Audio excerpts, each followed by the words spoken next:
અમદાવાદમાં શ્રી રામભદ્રાચાર્યજી મહારાજની રામકથા ચાલી રહી છે ત્યારે મુખ્યમંત્રી ભૂપેન્દ્રભાઈ પટેલ આજે રામકથામાં ઉપસ્થિત રહ્યા હતા। રામકથામાં મુખ્યમંત્રી ભૂપેન્દ્રભાઈ પટેલે નિવેદન આપ્યું, સૌને મારા જય શ્રી રામ। વડાપ્રધાનના સક્ષમ નેતૃત્વ થકી અયોધ્યામાં ઇતિહાસ સર્જવા જઈ રહ્યો છે। સ્વામીજીના સત્સંગમાં હાજર રહેવાનો મને મોકો મળ્યો તેના માટે હું આભારી છું। ઘોડાસર સ્મૃતિ મંદિર પરિસરમાં રામકથાનો ત્રીજો દિવસ છે। જગતગુરુ રામભદ્રાચાર્યજી મહારાજના કંઠે રામકથા રાઘવ સેવા સમિતિ દ્વારા તેનું ખાસ આયોજન કરાયું છે। તો સીએમ ભૂપેન્દ્રભાઈ પટેલ પણ પહોંચ્યા હતા અમદાવાદના ઘોડાસર ખાતે। રામભદ્રાચાર્યજીના પગે લાગીને તેઓએ આશીર્વાદ લીધા હતા। તો રામભદ્રાચાર્યજીએ પણ તેઓને ફૂલોનો જે હાર છે તે પહેરાવ્યો હતો। તો સીએમ ભૂપેન્દ્રભાઈ પટેલે પણ જણાવ્યું હતું કે આવનારો સમય ખૂબ જ સુવર્ણજડિત છે અને પીએમ નરેન્દ્ર મોદીની આગેવાનીમાં જે ભવ્યાતિ ભવ્ય રામ મંદિરનું નિર્માણ થઈ રહ્યું છે અને આવનારી 22 તારીખે જેની પ્રાણ પ્રતિષ્ઠા છે તેમજ અહીંયા આવવાનો પણ જે મને મોકો મળ્યો છે તેના માટે પણ હું ખૂબ જ ધન્યતા અનુભવું છું। તો સીએમની સાથે અન્ય જે મહાનુભાવો છે તે પણ ઉપસ્થિત રહ્યા હતા અને જે રીતે હજારોની સંખ્યામાં અત્યારે લોકો પણ રામકથાનું રસપાન કરવા માટે અમદાવાદ આવી રહ્યા છે। ગુજરાત ફર્સ્ટની ટીમે પણ આજે ખાસ મુલાકાત લીધી હતી શ્રી રામભદ્રાચાર્યજીની।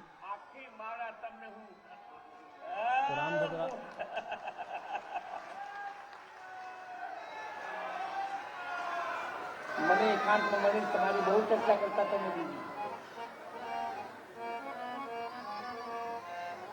મને ગુજરાતી ફાવે છે।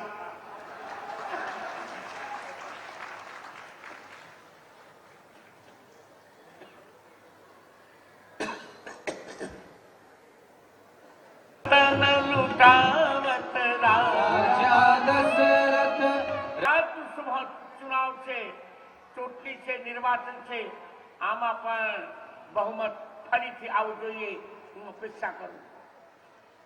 અત્યંત આદર, બહુ સુંદર। કેમ છો બેટા?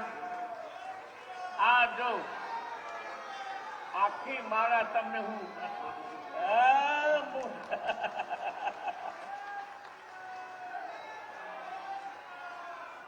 મને એકાંતમાં મળી તમારી બહુ ચર્ચા કરતા તમે દીદી મને ગુજરાતી ફાવે છે। પટેલ પણ આજે પહોંચ્યા હતા રામકથા ચાલી રહી છે તેનું રસપાન કરવા માટે તેમજ રામભદ્રાચાર્યજીના આશીર્વાદ પણ તેઓએ લીધા હતા। તો રામભદ્રાચાર્યજીએ પણ તેઓને ખૂબ જ સહર્ષ સાથે આશીર્વાદ પણ આપ્યા હતા। સાથે સાથે જે ગુલાબના ફૂલોની માળા છે તે પણ પહેરાવી હતી। તો સીએમ દ્વારા પણ જે રીતે સ્પીચ આપવામાં આવી હતી અને આવનારા દિવસો ભારત માટે ખૂબ જ સુવર્ણમય રહેશે તેવું જણાવ્યું હતું તેમજ રામ મંદિરનો પણ તેઓએ ઉલ્લેખ કર્યો હતો। અમદાવાદ દ્વારા આયોજિત રામકથામાં આપણી સૌની સાથે મંચ ઉપર ઉપસ્થિત કથાના વક્તા શ્રી તુલસી પીઠાધીશ્વર જગતગુરુ રામાનંદાચાર્ય પૂજ્ય શ્રી રામભદ્રાચાર્યજી મહારાજ, કથાના યજમાન શ્રીમતી શ્યામાબેન તથા શ્રી પંડિત રમાકાંત ચતુર્વેદી, સાંસદ હસમુખભાઈ પટેલ, મારા સાથી ધારાસભ્ય શ્રી અમુલભાઈ ભટ્ટ, શ્રી બાબુસિંહ જાદવ, શ્રી હસમુખભાઈ પટેલ, પૂર્વ ગૃહમંત્રી શ્રી પ્રદીપસિંહ જાડેજા, સૌ પૂજનીય સંતગણ, તહેવારથીઓ, ઉપસ્થિત સૌ ધર્મપ્રેમી ભાઈઓ બહેનો, પ્રેસ મીડિયાના મિત્રો, સૌને મારા જય શ્રી રામ। જય શ્રી રામ। આપણા વિશ્વના અને આપણા યશસ્વી વડાપ્રધાન શ્રી નરેન્દ્રભાઈ મોદીના સક્ષમ નેતૃત્વ અને મક્કમ નિર્ધારથી અયોધ્યામાં ઇતિહાસ સર્જાવા જઈ રહ્યો છે તે આપણે સૌ જાણીએ છીએ। આ ઇતિહાસના સર્જનમાં અગ્રણી ભૂમિકા ભજવનાર સંત શિરોમણી મહાવિદ્વાન પરમ પૂજ્ય સ્વામીજી રામભદ્રાચાર્યજીના સત્સંગમાં અહીં ઉપસ્થિત રહેવાનો મને અવસર મળ્યો છે તે મારું પરમ સૌભાગ્ય છે.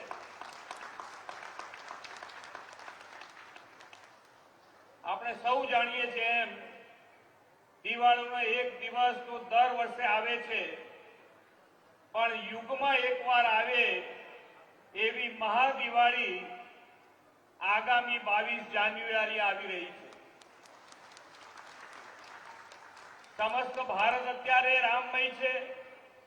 550 વર્ષોથી લાંબી પ્રતીક્ષાનો અંત આવ્યો છે. અયોધ્યામાં રાજા રામની ભવ્ય સવારીના આગમનની ઘડીઓ ગણાઈ રહી છે.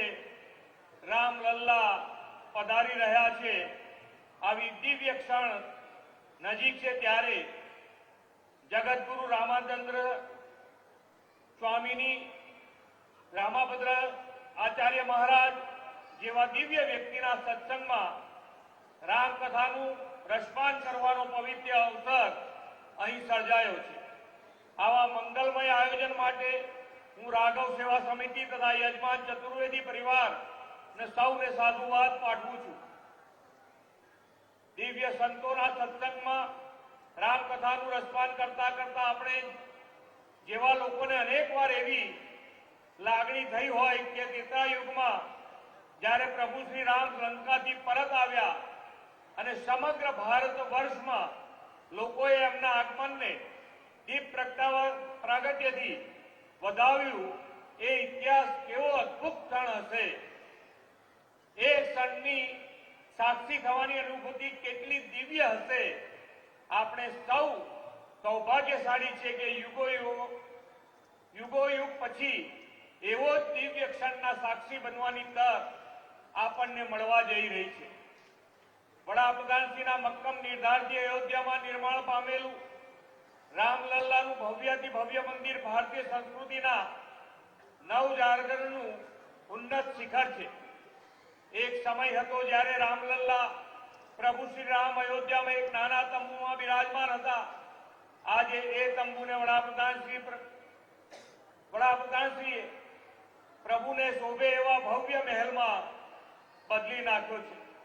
એટલું જ નહીં, પ્રભુના સ્વાગત માટે અયોધ્યાજીને પણ દિવ્યતા અને ભવ્યતાથી સજાવ્યા છે. આદરણીય વડાપ્રધાનશ્રીએ આહવાન કર્યું છે કે આ દિવ્ય ક્ષણને આપણે સૌ દિવાળીની જેમ ઉજવીએ, ઘરે દીવા કરીએ, રામ જ્યોતિ પ્રગટાવીએ. વડાપ્રધાનશ્રીના આહવાનને દેશવાસીઓએ હંમેશા વ્યાપક પ્રતિસાદ આપ્યો છે. વડાપ્રધાનશ્રીની પ્રેરણાથી એમના નેતૃત્વ અને દિશા દર્શનમાં સમસ્ત ભારતમાં સાંસ્કૃતિક ધરોહર અને આધ્યાત્મિક ચેતનાના સંસ્થાનોના પ્રોત્સાહનનો એક નવો અધ્યાય આરંભાયો છે.